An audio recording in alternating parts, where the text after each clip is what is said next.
I am Charlotte Brennan, and 3 hours ago, I was sitting in my beat-up Honda Civic outside the law offices of Morrison and Associates, watching through rain-streaked windows as my own family walked past me like I didn't exist.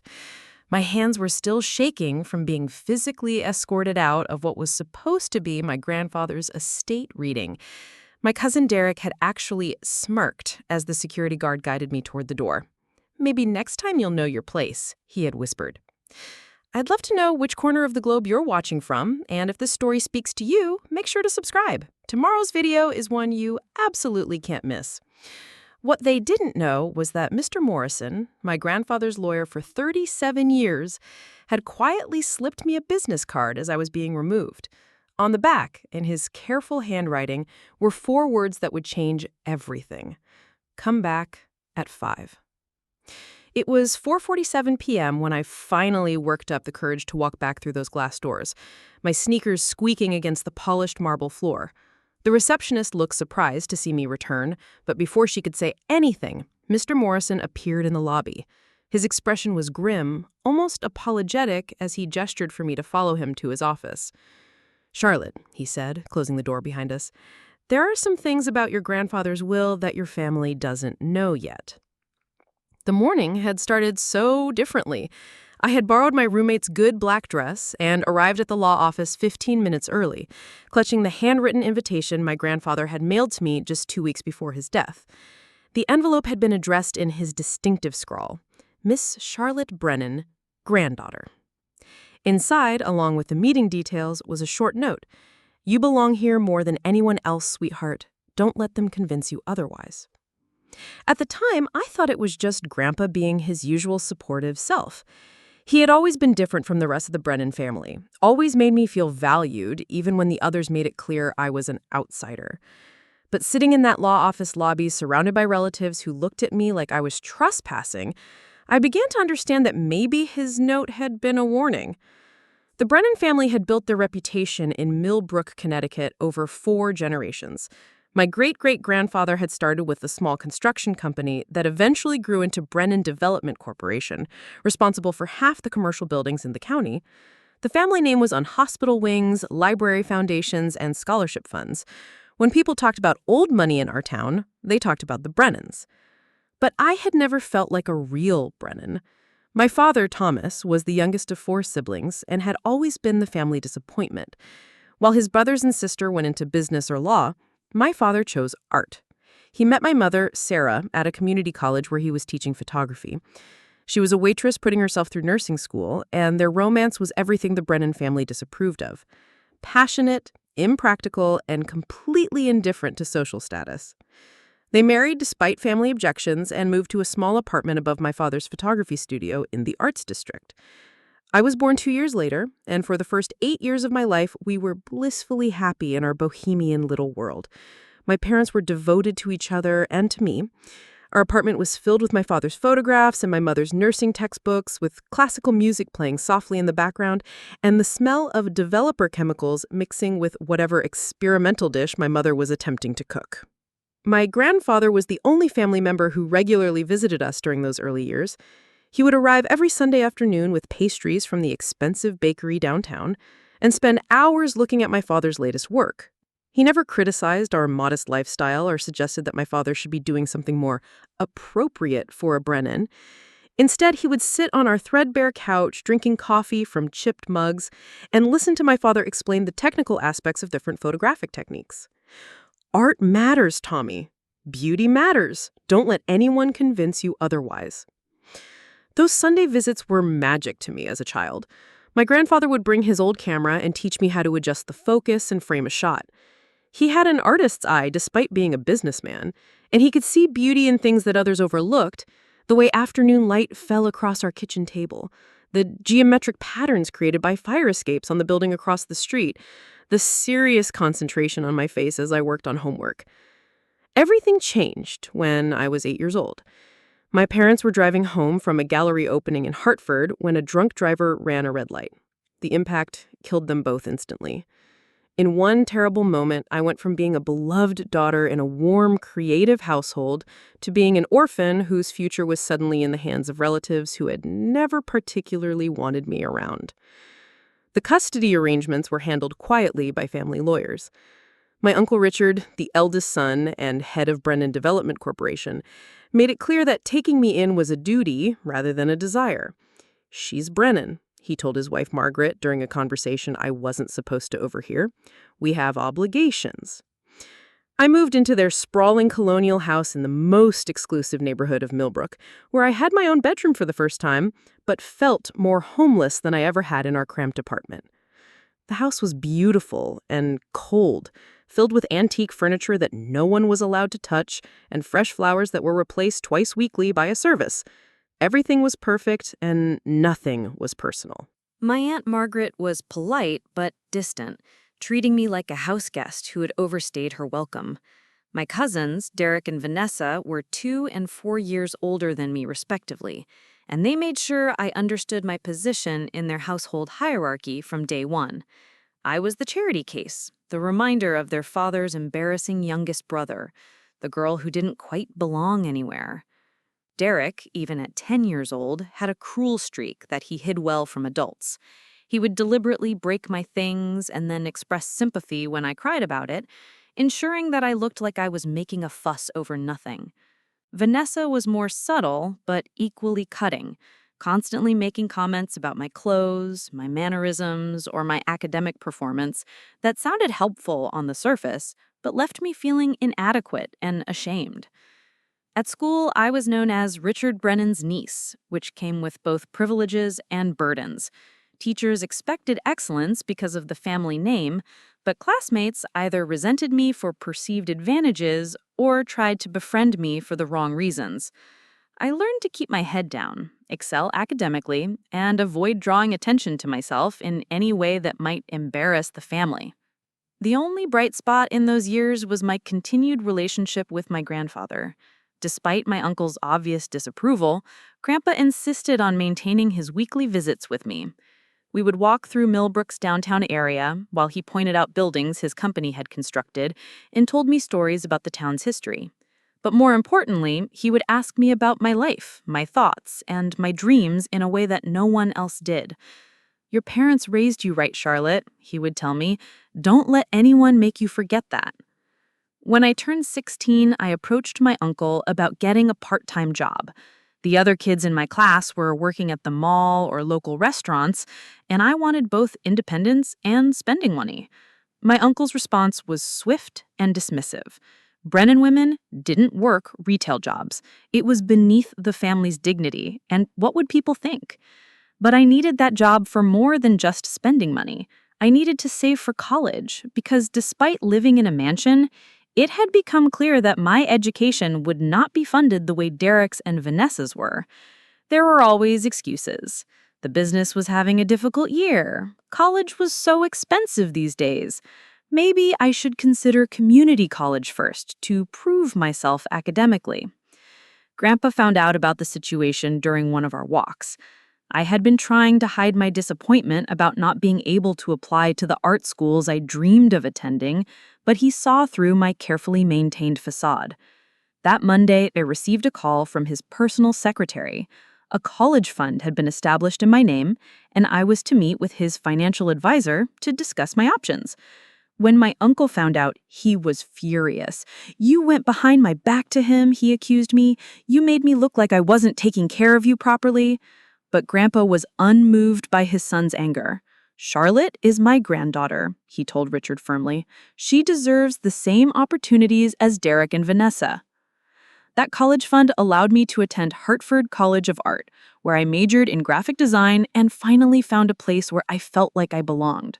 For 4 years, I was surrounded by other creative people who understood that art wasn't a frivolous hobby, but a way of seeing and interpreting the world. I made real friends, had professors who challenged and encouraged me, and slowly began to rebuild the confidence that had been systematically eroded during my years in my uncle's house. After graduation, I moved to Boston and found work at a small design firm that specialized in nonprofit organizations. The pay was modest, but I loved the work and felt proud of contributing to causes I believed in. I rented a tiny studio apartment in a converted warehouse and furnished it with secondhand finds and plants that somehow thrived despite the limited natural light. For the first time since my parents' death, I was truly happy. My relationship with Grandpa deepened significantly during my college years when I was finally free from the suffocating atmosphere of my uncle's house. Every few weeks, he would drive up to Hartford to take me out for dinner. These evenings became the anchor points of my semester. He would arrive in his understated Mercedes, dressed in one of his perfectly tailored suits, but his eyes would light up when he saw me approaching across the campus quad. Our favorite restaurant was a small Italian place called Marcello's, tucked away on a side street near the college. The owner, an elderly man named Giuseppe, always greeted Grandpa warmly and would insist on recommending wine pairings that he claimed were perfect for the young artist. Grandpa would order whatever Giuseppe suggested, though I suspect he knew very little about wine beyond the fact that it made these dinners feel special and adult. During these meals, Grandpa would tell me stories I had never heard before about the early days of Brennan development. His own father, my great-grandfather Patrick, had immigrated from Ireland with nothing but a fierce work ethic and an eye for quality craftsmanship. Patrick had started the company by renovating tenement buildings, slowly earning a reputation for honest dealing and superior workmanship in a business known for cutting corners. Your great-grandfather believed that every building should be something you could be proud of, Grandpa would tell me, cutting his osso buco with the same precision he brought to everything else. He used to say that when you put your name on something, you're putting your character on display for the whole world to see. But what fascinated me most were his stories about the creative side of the business. Grandpa had studied architecture at Yale before the war, and those circumstances had forced him into the more practical aspects of construction and development. He had never lost his appreciation for beautiful design. He would pull out his phone to show me photos of buildings the company had constructed, pointing out architectural details that most people would never notice. The way a cornice caught and reflected light, the proportional relationships between windows and balls, the subtle curves that softened what could have been harsh geometric lines. A lot of love and effort went into bringing this story to life. If you're enjoying it, we'd be so grateful if you'd subscribe to our channel. Now, back to where we left off. Business and art don't have to be enemies, he would say. The best work happens when they support each other. These conversations planted seeds that would later influence my own career choices. Grandpa helped me see that my designed work for nonprofits wasn't just about pretty graphics or clever layouts. It was about communication, about making complex ideas accessible, about creating visual experiences that could move people to action. He understood, in a way that my uncle's family never had, that creativity could be both meaningful and practical. During my sophomore year, Grandpa surprised me by commissioning a small project for me. Brennan Development was renovating a historic elementary school into affordable housing for seniors, and he wanted me to create a series of informational displays about the building's history for the lobby. It was my first paid design work, and though the fee was modest, the pride I felt in seeing my work professionally displayed was immeasurable. The project required extensive research into the school's past, and Grandpa arranged for me to interview longtime Millbrook residents who had attended classes there in the 1940s and 1950s. Their stories were fascinating. Tales of strict teachers and beloved janitors, of Christmas pageants and science fairs, of children who had gone on to become doctors and teachers and artists. I designed the displays to include vintage photographs alongside excerpts from these interviews, creating a visual narrative that honored the building's legacy while celebrating its new purpose. When the renovation was completed, Grandpa invited me to the ribbon-cutting ceremony. I stood in the lobby, watching elderly residents examine my displays with genuine interest and appreciation, and felt a deep sense of connection to both my family's business and my own artistic vision.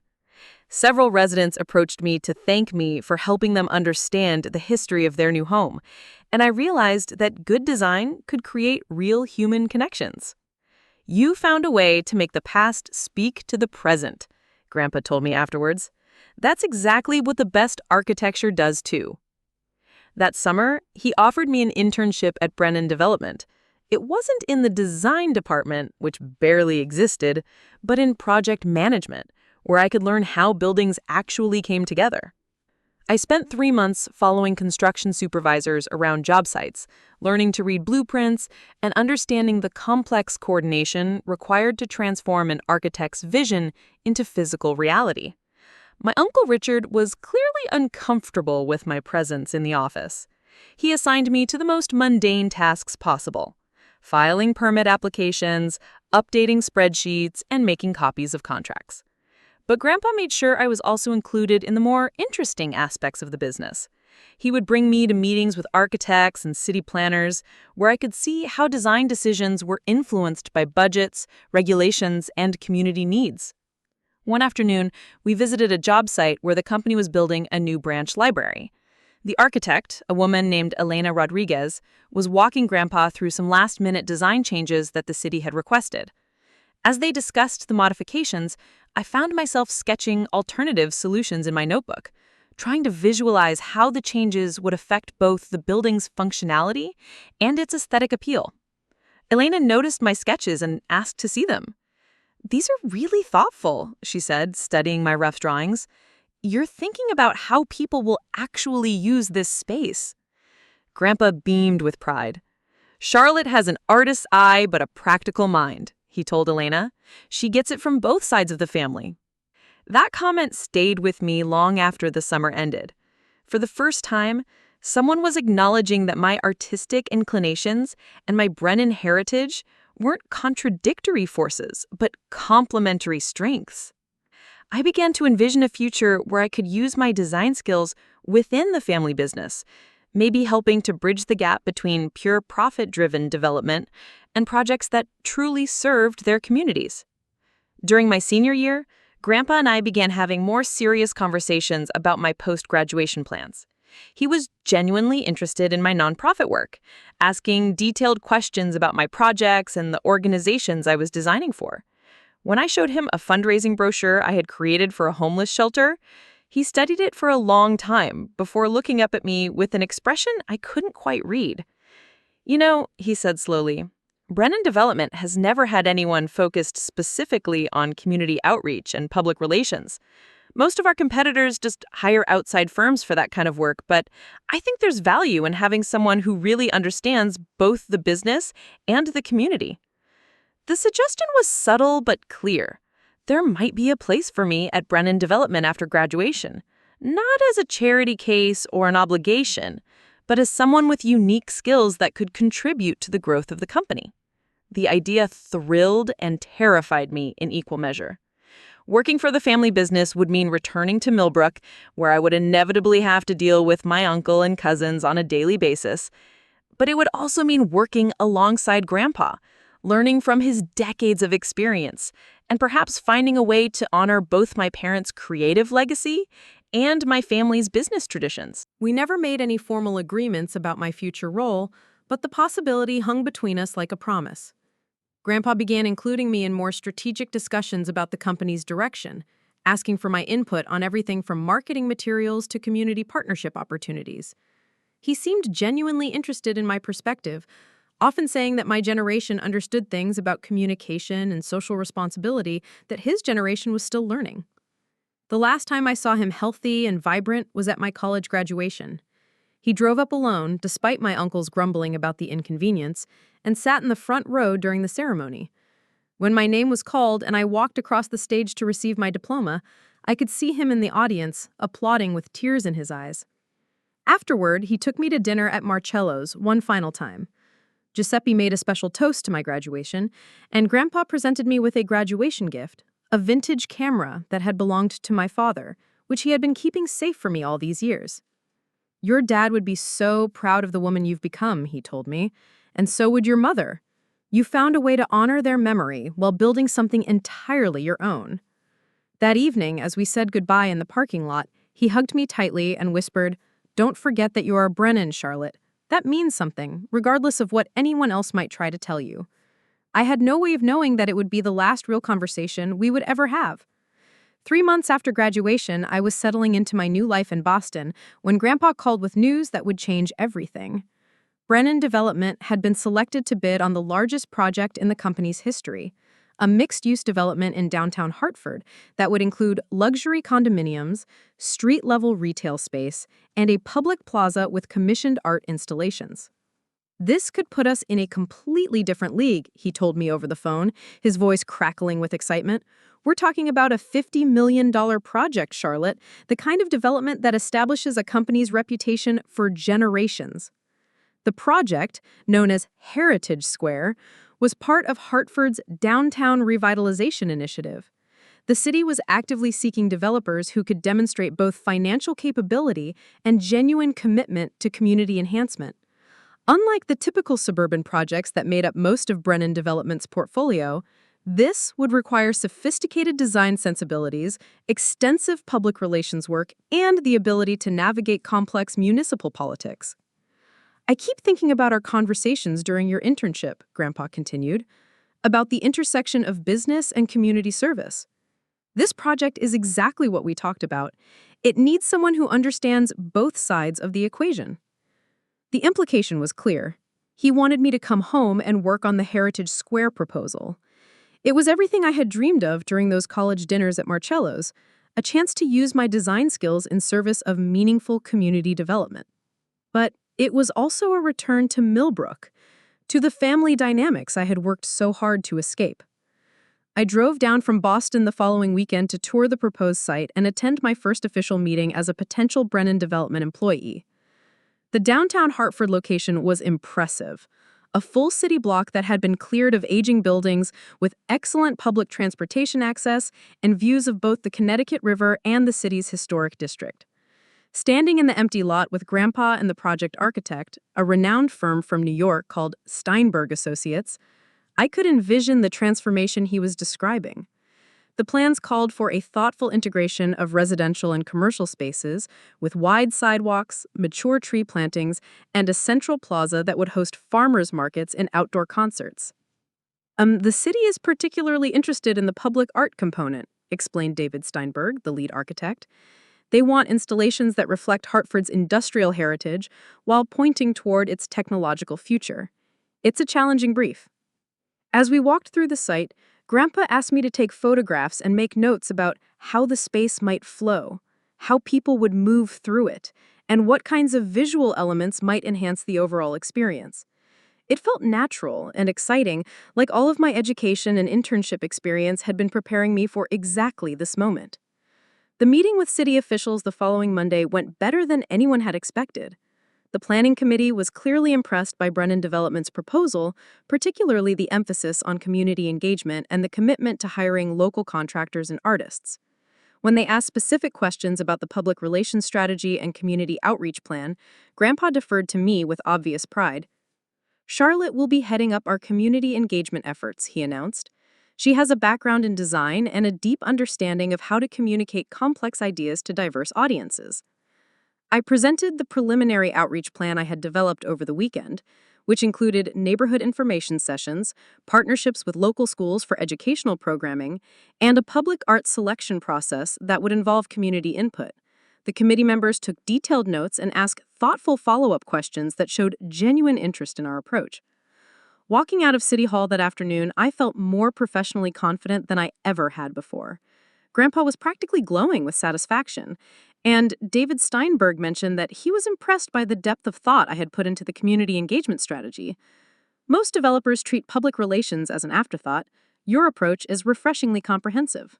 That evening, Grandpa insisted on taking me to dinner to celebrate what felt like an inevitable contract award. We went to the Country Club of Millbrook, where he had been a member for over 30 years. The dining room was elegantly appointed with crystal chandeliers and oil paintings of local historical scenes, filled with the kind of understated luxury that old Connecticut families took for granted. As we waited for our table, several members approached to congratulate Grandpa on the Hartford project, having apparently heard about the morning's presentation through the small-town network that connected all of the area's business leaders. He introduced me proudly as the newest member of the Brennan Development team, and I found myself shaking hands with bank presidents, law firm partners, and the mayor of Millbrook himself. Your grandfather speaks about you constantly, Mayor Walsh told me. He's convinced you're going to revolutionize how development companies interact with their communities. For the first time in my adult life, I felt genuinely proud to be a Brennan. This wasn't about charity or obligation or family duty. This was about my own skills and vision being valued and respected in their own right. But the celebratory mood began to shift when my Uncle Richard appeared at our table halfway through dinner. His expression was carefully neutral, but I could sense tension in the way he positioned himself in the formal tone of his voice. "Dad, we need to talk," he said, without acknowledging my presence. "There are some concerns about the Hartford project that we should discuss privately." Grandpa frowned but gestured for Richard to sit down. "Charlotte is part of the team now, son. Anything you need to say about the project concerns her, too." Richard's jaw tightened almost imperceptibly. "I think it would be better if we discussed this as a family first and then brief Charlotte on whatever decisions we make." The dismissal was subtle but unmistakable. I was being excluded from a conversation about a project that I had just spent the entire day helping to present. Grandpa looked uncomfortable but didn't immediately object, and I realized that despite his support and encouragement, he wasn't prepared to completely overwrite his eldest son's authority within the company hierarchy. "Of course," I said, standing up before the awkwardness could deepen. "I should get back to Boston anyway. I have work tomorrow." But as I gathered my purse and jacket, I caught fragments of Richard's whispered conversation with Grandpa. Words like overstepping and inappropriate promises and board approval drifted across the table. It was clear that my role in the Heritage Square presentation had not been universally approved within the family leadership. The drive back to Boston that night was tense with uncertainty. I replayed the day's events over and over, trying to understand what had gone wrong and whether I had somehow overstepped boundaries I didn't know existed. The excitement I had felt during the city presentation was now mixed with familiar feelings of not quite belonging, of being tolerated rather than welcomed. Grandpa called me the next morning to apologize for Richard's behavior and to assure me that my position on the Heritage Square team was secure. "Richard is just cautious by nature. He needs time to adjust to new ideas, but he'll come around once he sees the value you bring to the project." But over the following weeks, it became clear that Richard's resistance was more than just natural caution. Phone calls that should have included me were held without my participation. Documents I needed for the community outreach planning were delayed or forgotten. When I tried to schedule meetings with potential community partners, I was told that all external communications needed to be approved by Richard personally. The message was clear. I might have impressed the city officials and the architects, but I had not earned acceptance from the family members who actually controlled Brennan development. My uncle was systematically undermining my ability to do the work that Grandpa hired me to do, while maintaining the appearance of professional cooperation. The final warning sign came 3 weeks later when Grandpa called to tell me he wasn't feeling well and would need to step back from day-to-day involvement in the Heritage Square project. "Just temporarily," he assured me. "The doctor thinks it's probably stress-related, but Richard will be taking over as lead on the proposal, and I'm sure he'll value your input." Even over the phone, I could hear the uncertainty in his voice. He knew as well as I that Richard had no intention of valuing my input on anything. But Grandpa was 78 years old, and the stress of managing both family dynamics and a major business opportunity was clearly taking its toll.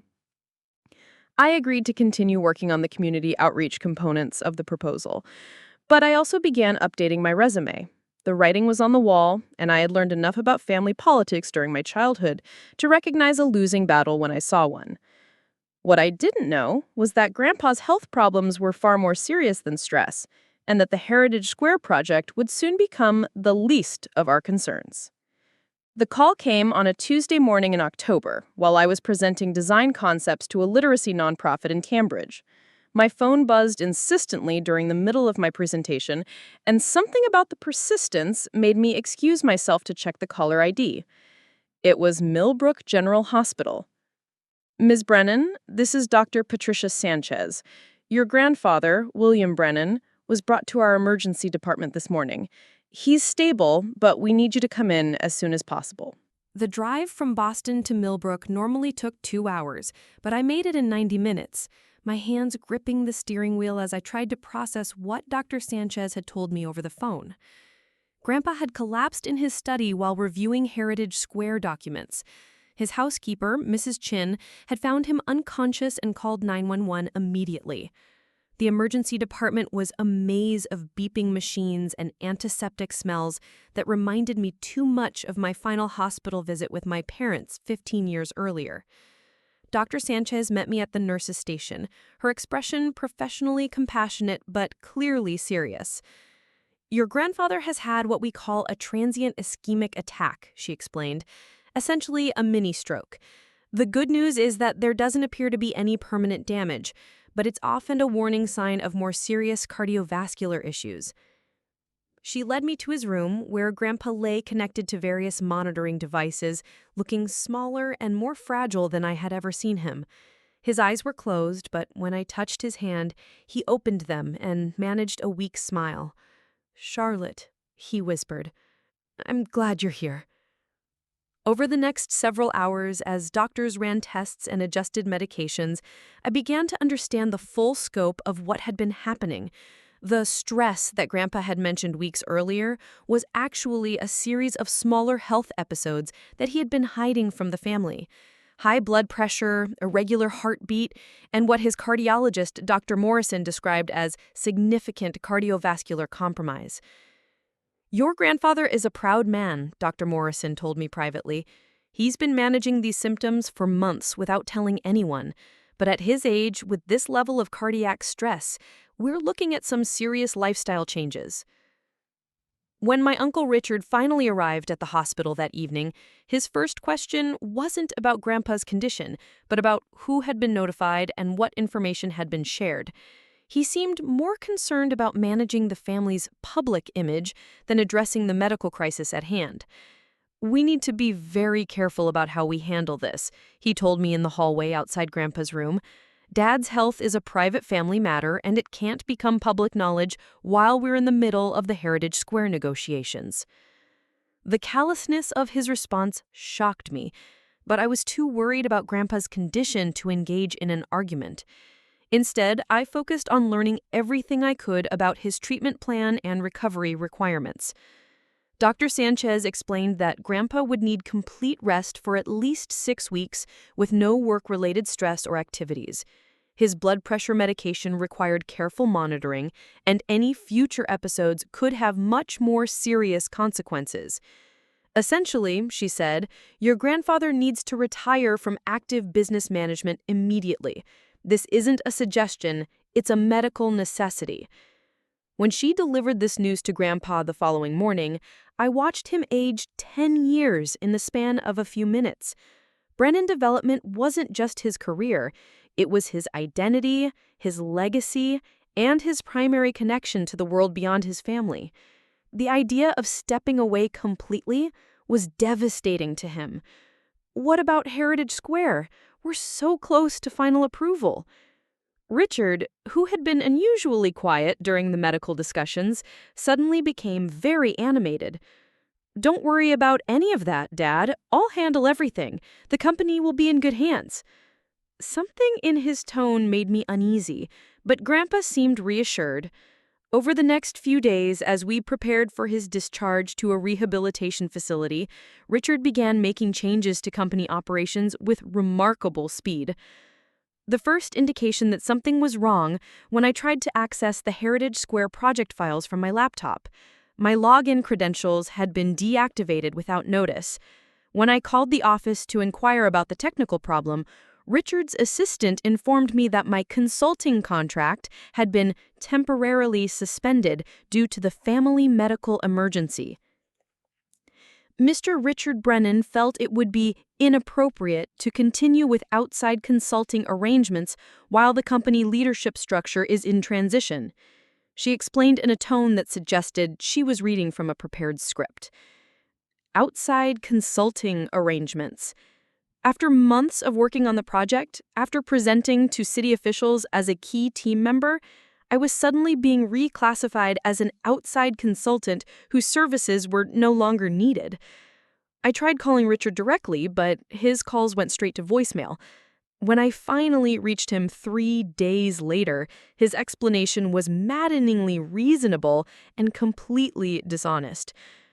Charlotte, I hope you understand that with Dad's health situation, we need to streamline our operations and focus on essential personnel only. The Heritage Square project is moving into a more technical phase that doesn't really require community outreach expertise. Charlotte, I designed the entire community engagement strategy. The city officials specifically asked about my continued involvement. And we appreciate everything you've contributed, he replied smoothly. But the family needs to focus on Dad's recovery right now, and the business needs to focus on core competencies. I'm sure you understand. I understood perfectly. With Grandpa incapacitated, Richard was systematically removing me from any involvement in the family business. The Heritage Square project, which had seemed like my entry point into a meaningful career, was being used as leverage to push me back to the margins where Richard believed I belonged. The rehabilitation facility where Grandpa was recovering was a depressing place, despite its cheerful decorating and motivational posters. He spent his days in physical therapy and occupational therapy, slowly regaining strength, but clearly struggling with depression about his forced retirement. During my visits, he would ask detailed questions about the Heritage Square project, and I found myself lying to protect him from the stress of knowing about Richard's machinations. I would describe fictional meetings and imaginary progress reports, anything to keep him engaged and hopeful about the business he had built. But Grandpa was sharper than I gave him credit for. After 2 weeks of my carefully edited updates, he looked at me with the same penetrating stare he had used during my childhood when he suspected I wasn't telling him the complete truth. "Charlotte," he said quietly, "what aren't you telling me about the company?" The conversation that followed was one of the most difficult of my life. I tried to minimize Richard's actions, to present them as reasonable, temporary measures, rather than a deliberate campaign to exclude me. But Grandpa saw through my diplomatic language immediately. "He cut you out of Heritage Square completely, didn't he?" he asked. When I nodded, his face hardened with an anger I had rarely seen from him. "That boy has never understood what this business is really about. He thinks it's just about money and market share, but it's about building something that matters, something that makes communities better." The stress of this revelation triggered another minor cardiac episode that landed him back in the hospital for 3 days. The doctors were clear. Any additional stress could be fatal at his age and condition. I realized that fighting Richard's decisions might literally kill my grandfather. So I stopped fighting. I returned to Boston, updated my resume, and began interviewing for positions with other firms. My small design company welcomed me back gratefully, and I threw myself into projects for homeless shelters and environmental organizations with renewed dedication. But every few weeks, I would receive calls from Hartford city officials asking about the status of the Heritage Square Community Engagement Plan. Apparently, Richard had failed to replace me with anyone who could execute the strategy I had developed, and the city was growing concerned about Brennan Development's commitment to the public participation components of the proposal. I referred these calls to Richard's office and tried not to think about how the project I had cared so deeply about was slowly falling apart without proper community relations management. 3 months after Grandpa's first hospitalization, I learned that Brennan Development had lost the Heritage Square contract. According to the Hartford Courier article that Richard forwarded to me with no comment, the city had selected a competing developer who demonstrated superior community engagement capabilities and more comprehensive public participation planning. It was exactly what I had predicted would happen, but the vindication felt hollow. Richard had been so focused on excluding me from the project that he had sabotaged the entire proposal. When I visited Grandpa at the rehabilitation facility the following weekend, he was sitting in his wheelchair by the window, staring out at the parking lot with an expression of profound sadness. "I heard about Heritage Square," he said without looking at me. 50 years of building this company's reputation, and Richard managed to destroy it in 6 months. That was the last time we talked about the business. From that point forward, our conversations focused on books he was reading, television shows he enjoyed, and memories of better times. It was as if he had made a conscious decision to let go of the company that had defined his life rather than fight a battle that might kill him. But I could see the surrender in his eyes, and I knew that losing Heritage Square had broken something fundamental in his spirit. He was giving up on more than just business. He was giving up on the future he had envisioned for both the company and for me. The call came at 3:47 a.m. on a Thursday in late February. I'd been in deep sleep when my phone rang, and the number on the screen made my stomach drop before I even answered. Millbrook General Hospital again. "Miss Brennan, this is Nurse Williams from the ICU. Your grandfather has been admitted in critical condition. You need to come immediately." This time, there was no reassuring language about stability or temporary setbacks.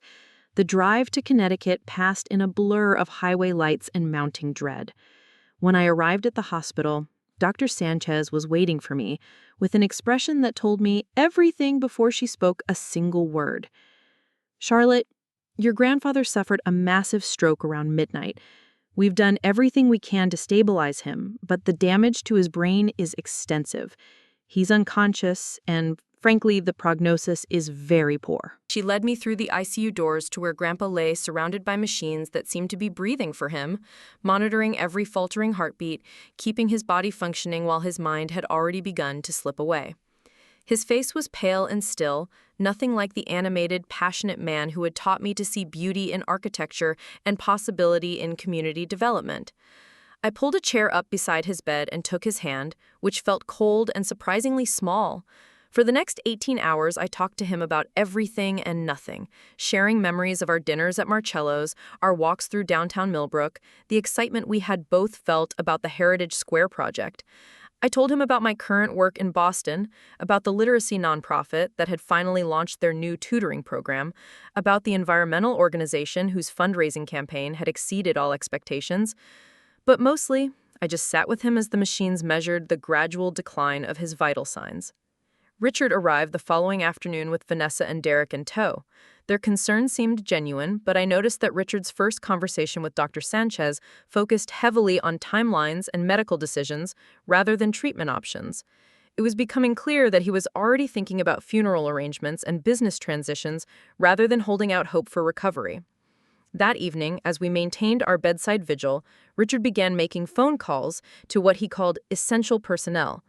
I listened to him speaking with lawyers, accountants, and board members, explaining that William Brennan was unlikely to recover and that immediate steps needed to be taken to ensure business continuity.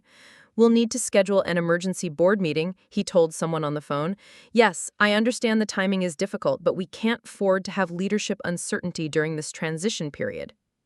The callousness of conducting business while Grandpa lay dying just feet away was breathtaking, but I was too emotionally drained to confront Richard about it. Instead, I focused on being present for Grandpa, reading to him from the architecture books he had always loved, and playing classical music on my phone because I remembered that he found it soothing.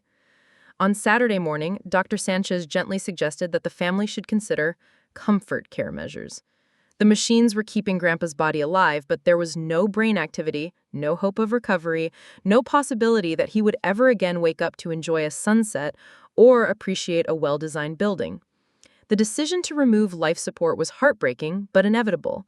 I held Grandpa's hand as the machines were turned off, watching his face for any sign of peace or release.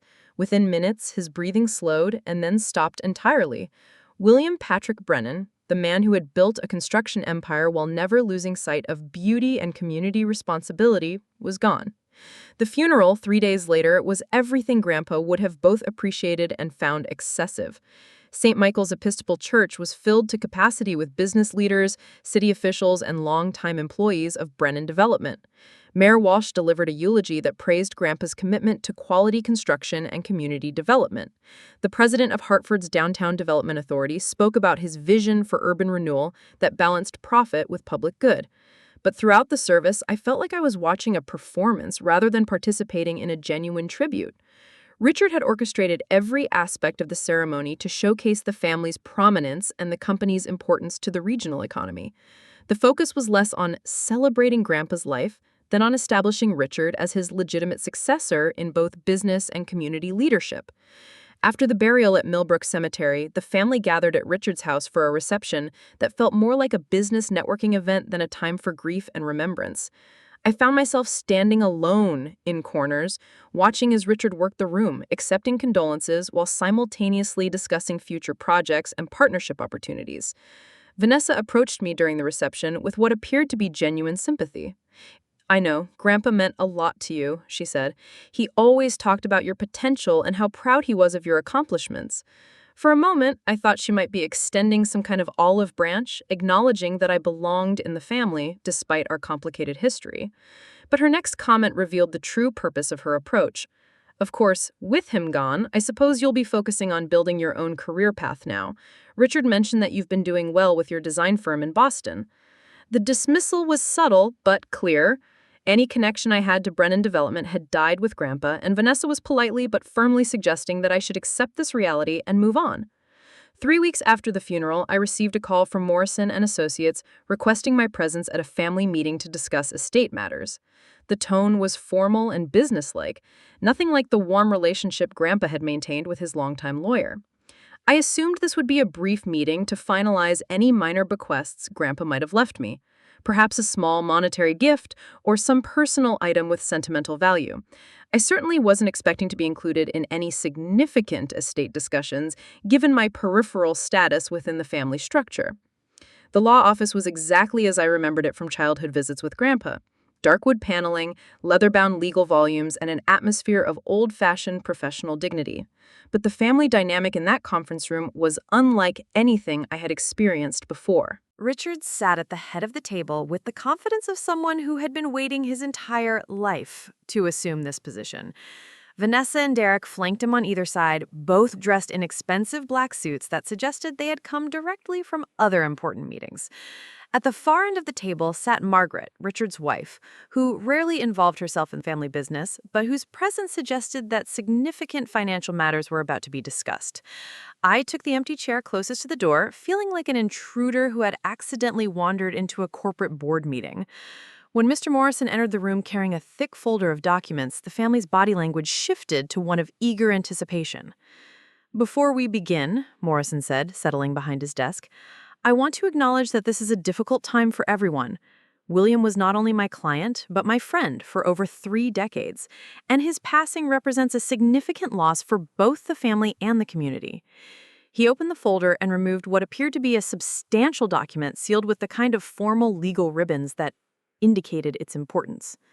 "We're here today to review the last will and testament of William Patrick Brennan, executed 18 months ago and properly witnessed according to Connecticut state law." 18 months ago. That meant the will had been updated during the period when Grandpa and I were working together on Heritage Square, when our relationship had been at its strongest and most collaborative.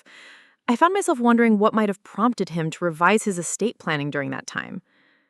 Morrison began reading the standard legal language that opens most wills, establishing Grandpa's identity, mental competency, and intention to distribute his assets according to his explicitly stated wishes.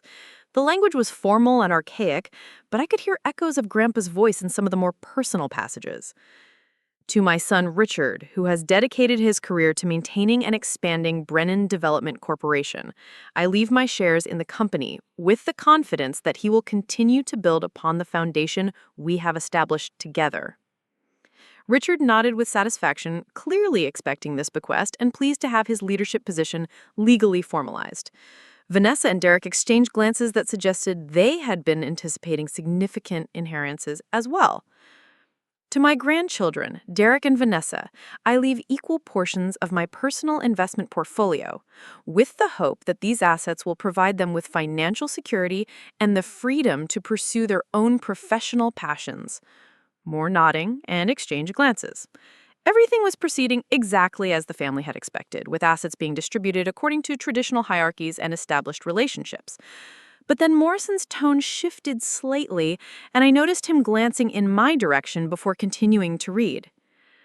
To my beloved granddaughter Charlotte, who has brought creativity, compassion, and integrity to everything she touches, I leave the remainder of my estate, including my personal residence, all real estate holdings outside of Brennan Development Corporation, and the entirety of my liquid assets and personal possessions.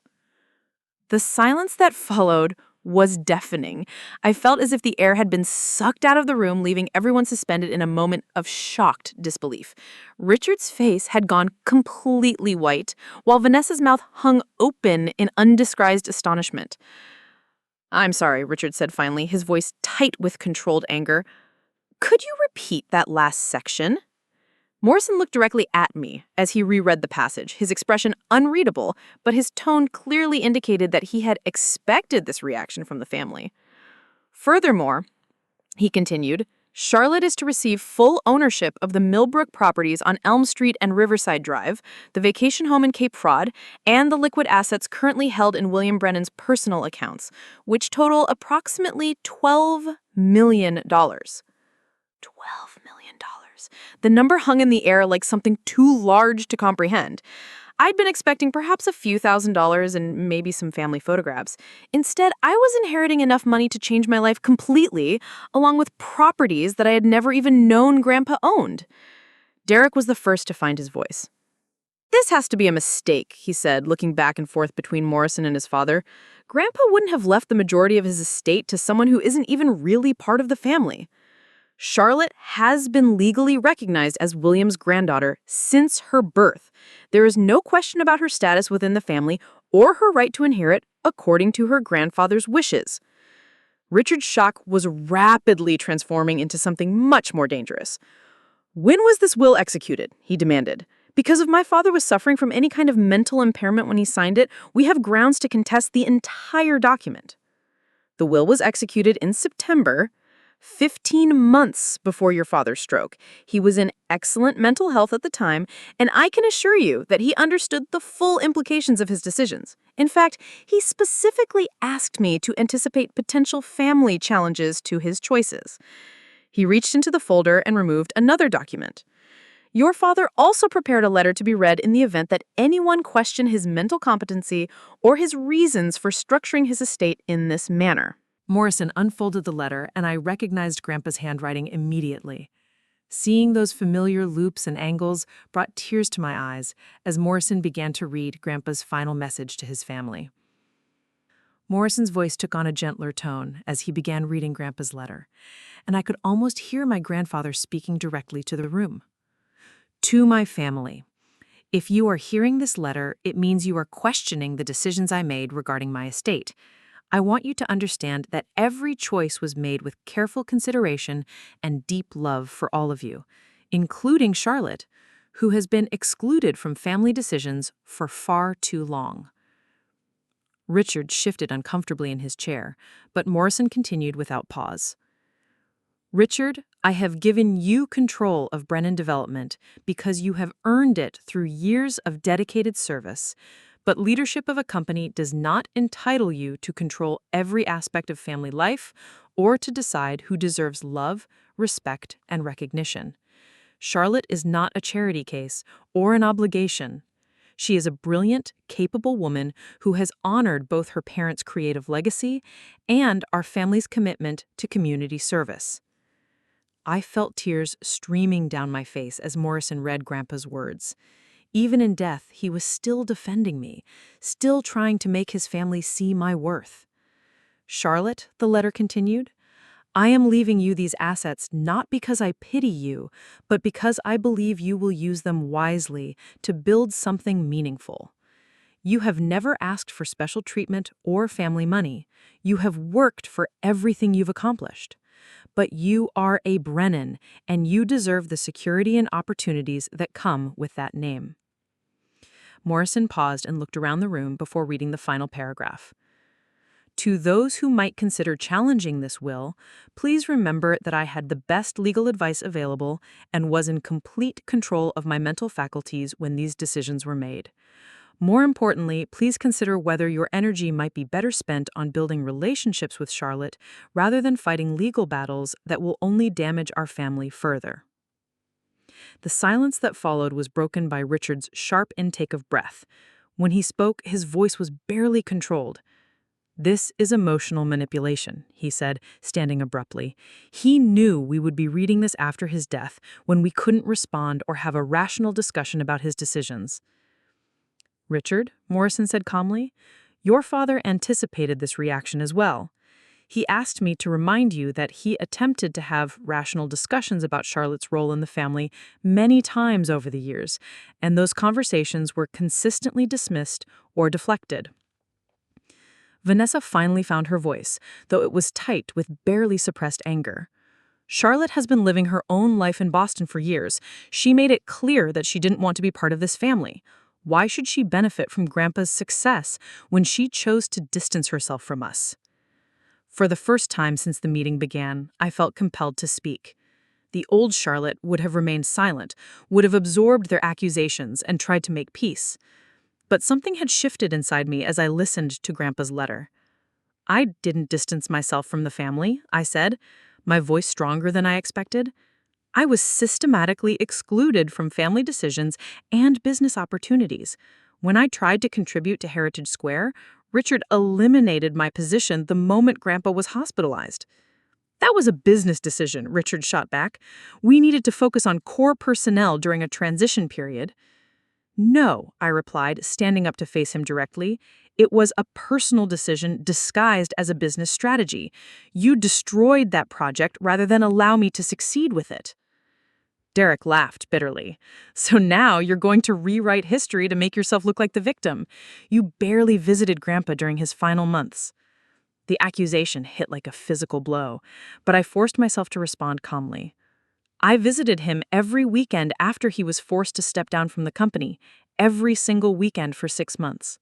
Where were you during his rehabilitation? Where were any of you when he was struggling with depression about losing his life's work?" "We were running his company," Vanessa snapped. "We were making sure his legacy continued while you were playing as an artist in Boston." "His legacy was about building communities, not just profit margins," I replied. "He told me himself that losing Heritage Square broke his heart because it represented everything he had tried to teach this family about responsible development." Morrison clears his throat gently. "Perhaps this would be a good time to discuss the practical aspects of the estate distribution. Charlotte, you'll need to meet with our accounting team to review the asset transfers. The liquid assets will be available within 30 days, and the property transfers should be completed within 60 days. Richard turned to Morrison with an expression of cold determination. "We'll be contesting this will. Our father was clearly not thinking rationally when he made these decisions." "That is your right," Morrison replied.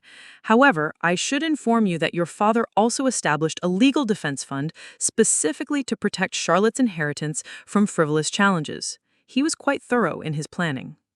The revelation that Grandpa had anticipated and prepared for their legal challenges seemed to deflate some of Richard's confidence, but Vanessa wasn't ready to give up.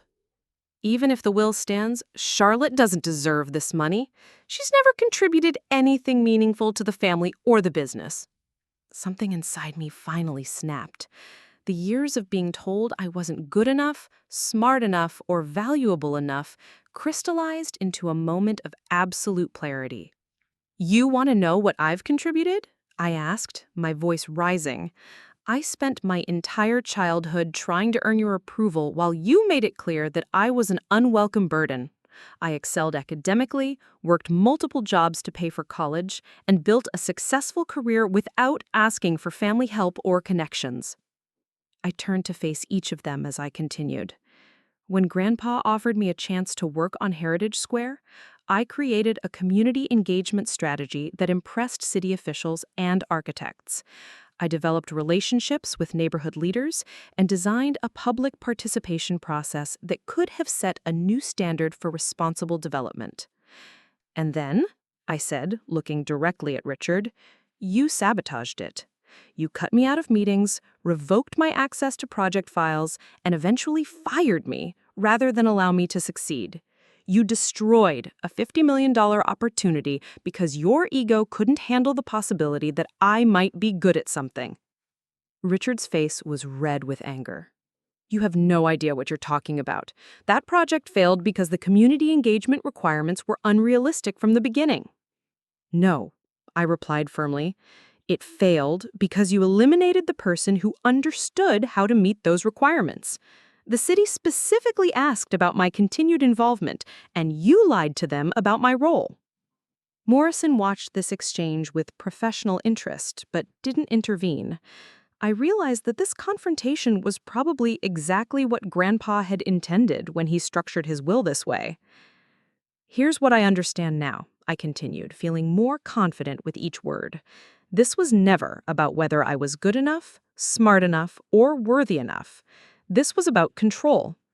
You couldn't stand the idea that Grandpa valued my contributions and saw potential in me that you refused to acknowledge. You were always his favorite, Derek said bitterly. He gave you opportunities that the rest of us had to earn. I earned every opportunity I received, I shot back. The difference is that he was willing to recognize my efforts while you were determined to ignore them. I looked around the room at these people who had shaped so much of my life through their rejection and dismissal. For the first time, I saw them clearly, not as powerful figures whose approval I needed, but as individuals whose own insecurities and limitations had prevented them from accepting me. Grandpa didn't leave me this inheritance because he pitied me. He left it to me because he believed I would use it to honor his values in ways that you have proven you cannot or will not do. Margaret, who had remained silent throughout the entire confrontation, finally spoke. What are you planning to do with the money, Charlotte? The question surprised me because it seemed to come from genuine curiosity rather than accusation. I realized that I hadn't given much thought to the practical implications of inheriting $12 million. I don't know yet, but I know it won't be about proving anything to any of you. It will be about honoring Grandpa's memory and maybe finding ways to support the kind of community-focused development that he believed in. Morrison began gathering his papers, apparently satisfied that the essential information had been communicated despite the family drama. Charlotte, please contact my office tomorrow to schedule appointments with our accounting and property management teams. The estate settlement process will take several months, but we can begin the transfers immediately. As the meeting broke up, my family members filed out without saying goodbye or making eye contact.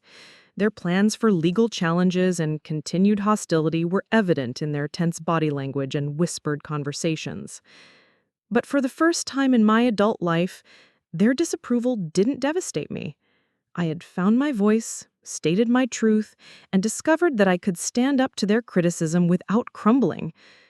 Grandpa's final gift wasn't just financial security, it was the validation and confidence I needed to stop seeking their approval and start building the life I actually wanted. 2 years after walking out of that law office, I was sitting in my newly renovated design studio, fielding calls from developers across New England who wanted to hire the community whisperer. That's what the Boston Globe had called me in their feature article about innovative approaches to neighborhood development. The William Brennan Community Initiative had become everything Grandpa had dreamed of, but never achieved within traditional business constraints. We specialized in projects that seemed impossible, turning abandoned buildings into thriving community hubs, creating affordable housing that neighbors actually wanted, and developing commercial spaces that served longtime residents rather than displacing them. Our latest success was a former factory in Springfield that we'd transformed into a community-owned marketplace. Local entrepreneurs now operated everything from a Salvadoran bakery to a bicycle repair shop, while upstairs apartments housed working families at prices they could actually afford. The project had a waiting list of 50 potential tenants and had sparked similar initiatives in 3 other Massachusetts cities. The phone rang again. This time it was Jennifer Walsh, the mayor of Millbrook. "Charlotte," she said, "I have a proposition that might interest you. The old Riverside Mill is finally going up for sale, and the city has first right of refusal. We'd like to discuss partnering with your organization on a community-centered redevelopment." The irony was exquisite. Riverside Mill had been one of Brennan Development's most coveted properties for decades.